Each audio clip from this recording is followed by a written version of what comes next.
This is the weekly sales meeting for January 18th, 2026. My name is Chris Fleming. You can reach me at chris@cdmediaconsulting.com or go to our website at cdmediaconsulting.com.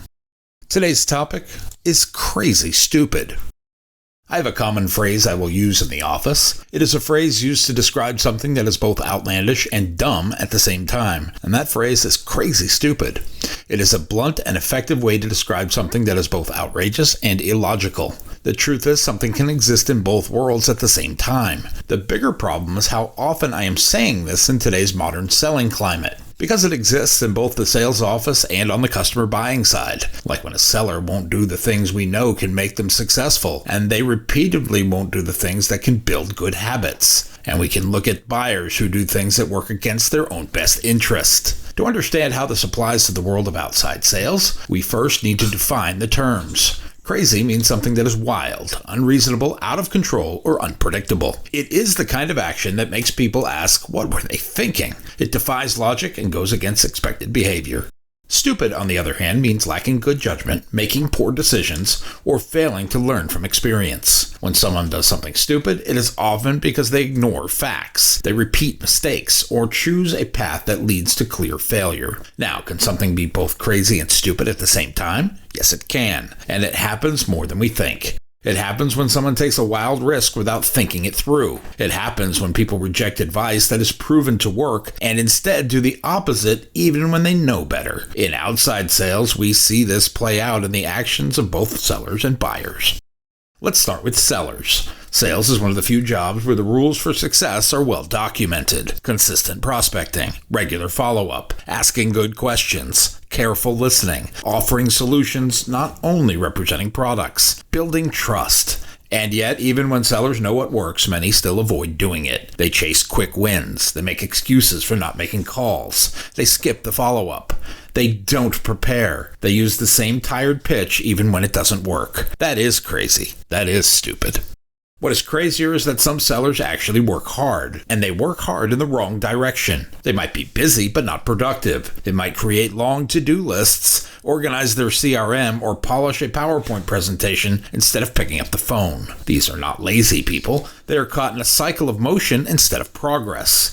This kind of behavior fits both definitions. It is crazy. It is crazy because it avoids the core activities that lead to success. It is stupid because it ignores everything we know about how good habits create results. As legendary football coach Bill Walsh once said, the score takes care of itself. In outside sales, the system is the set of repeatable habits and processes that turn effort into outcomes. When sellers know that making 10 cold calls a day leads to more meetings, but they only make 2, that is not a mistake. That is a choice. And it is completely voluntary. And it is both outlandish and foolish to expect better results than the system creates by making that choice. Now let's look at the buyers. They also behave in ways that are both crazy and stupid. A business owner might say they want to grow their company but refuse to invest in advertising. Or they may say they value relationships but only take meetings with the lowest bidder. That is like trying to win a race without putting gas in the car, and it makes no sense. It is crazy. It is stupid. Buyers often fall into the trap of short-term thinking. They ignore long-term benefits in favor of short-term savings. They pick the cheapest solution without considering quality, reach, or results. They delay decisions hoping for clarity when clarity only comes after action. John Ruskin was a British writer, art critic, and social thinker. He worked in the arenas of art, architecture, and society. His books include The Stones of Venice and Unto This Last. Ruskin believed that true wealth was not found in money, but in meaningful ethical work. He wrote, "It is unwise to pay too much, but it is worse to pay too little." Ruskin warned that paying the lowest price often results in poor quality. That costs more in the long run. This kind of behavior happens for several reasons. First, there is fear. Fear of making the wrong decision. Fear of wasting money. Fear of change. Fear makes people irrational. It makes them avoid choices that involve risk. And this, even if the risk is minimal and the reward is great. Fear makes people freeze. And freezing in sales is the same as falling behind. Second, there is pride. Pride makes people believe they already know what is best, even when the facts say otherwise. Pride stops people from listening. It keeps them from asking questions. It builds walls instead of bridges. As the writer Will Rogers says, everybody is ignorant, only on different subjects. But pride keeps people from admitting that. Third, there is momentum. More often is the lack of it. Momentum is your superpower. When people are in motion, they tend to stay in motion. But when people are stuck, they tend to stay stuck. In sales, motion builds confidence. Stagnation breeds doubt. And when sellers or buyers are stuck in a rut, the same thoughts spin through their heads. What if it doesn't work? What if I look foolish?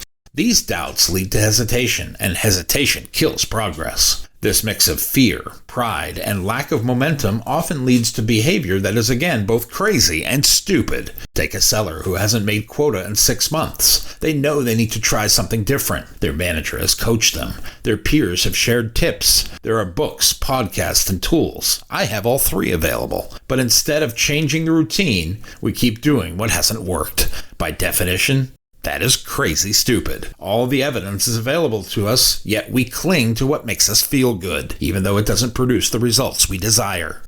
Look at our buyers, the ones who are struggling to bring in new customers. They say they need help. They say they want results. We present a smart ad campaign strategy designed to do exactly that. One that will create this opportunity to drive new customers to that place of business. It is one where the evidence is clear, the data backs it up, and there are others seeing success doing something similar. The solution fits into the current cost structure that this company can absorb. Everything points to yes, yet there is a delay. Or worse, the customer goes with an option they have tried before that didn't work. Why? Because it feels safer. It is familiar and comfortable. It is their Linus blanket, even if it is ineffective. That is how the crazy, stupid cycle continues.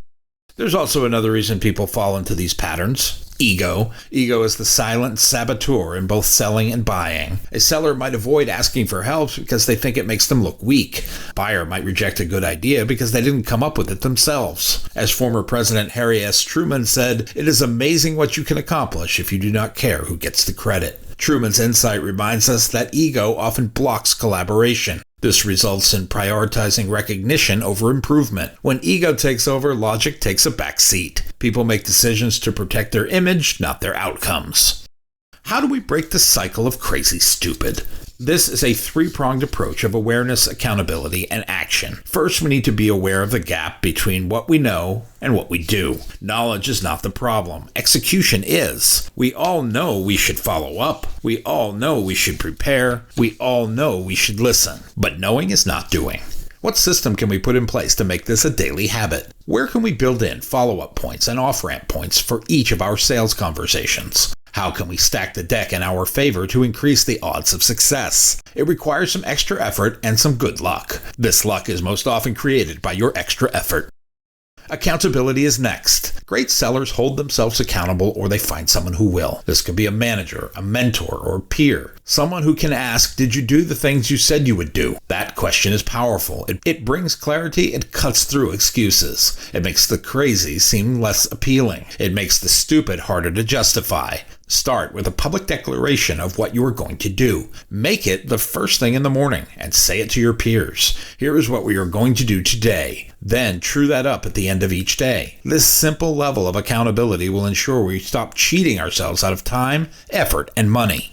Then comes action. Not giant leaps, but small, steady, repeated steps. One extra call, one better follow-up, one question asked with genuine curiosity. These actions add up. They build habits, and habits build success. John C. Maxwell is a renowned leadership expert, speaker, and best-selling author. He is known for his influential books on personal growth and leadership development, with titles like The 21 Irrefutable Laws of Leadership and Developing the Leader Within You. He's sold millions of books worldwide.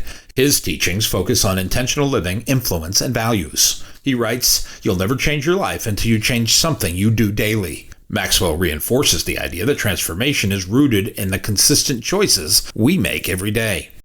Progress starts when we stop doing things that are crazy and stupid. It starts when we replace motion with direction, when we stop defending our old ways and start building new systems, when we trade fear for facts, We trade pride for openness. We substitute ego for empathy. Buyers too can escape this trap when they choose value over cost, when they trust data more than doubt, when they pick partners and not prices, when they look at long-term gain instead of short-term fear. It is not easy, but it is worth it. Crazy stupid is not only a phrase, it is a warning. It is a red flag. A call to pause and ask, is this choice logical? Is it helpful? Is it based on facts or fear? Progress in sales doesn't require brilliance. It requires honesty. It requires consistency. It takes a little humility. And above all, the willingness to stop doing what clearly doesn't work.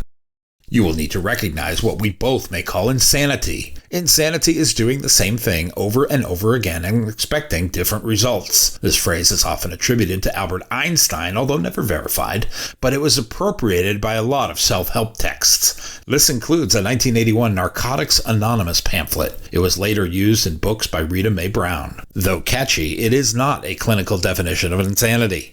In psychology, insanity is a legal term rather than a medical one. It refers to a person's inability to distinguish right from wrong, or their inability to understand the consequences of their actions. That is more in line with what we are doing, because if we keep doing what is crazy, stupid, we shouldn't be surprised when our results are unstable and unpredictable. My new book, Double Your Revenue, is now available on Amazon.com. If you like what you have heard here today, please consider ordering a copy, or two. You can always send one to a friend. Go to cdmediaconsulting.com right now and follow the instructions to order.